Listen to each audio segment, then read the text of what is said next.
Фильм «Коми. Наследники древних традиций» продолжает собирать награды. На этот раз работа Финно-Угорского культурного центра России удостоена гран-при Всероссийского фестиваля визуального творчества «От чистого истока» в номинации «Лучший документальный фильм», сообщает информационный центр Финно-Угория. Всего на фестиваль поступило 73 фильма, из них 37 допустили до финала. Напомним, что в этом году фильм «Коми. Наследники древних традиций» уже был отмечен несколькими дипломами, в том числе 10-го Всероссийского конкурса «Смиротворец» в Москве.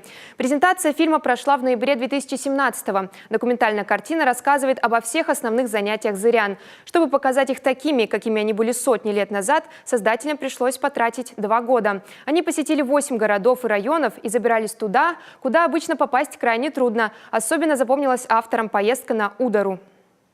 Мы в течение дня сплавлялись по реке Ирва на лодках и останавливались в близлежащих поселениях, проводили съемки там. И это было очень интересно, потому что в том числе мы посещали полузаброшенные деревеньки, где, например, живет только один житель с семьей. То есть мы наблюдали за тем бытом, который вот эта семья ведет, вдали, буквально вот вдали, в отрыве от цивилизации. К слову, фильм его создатели назвали даже своеобразным учебным пособием, с помощью которого можно рассказывать детям и взрослым о традициях и культуре зырян.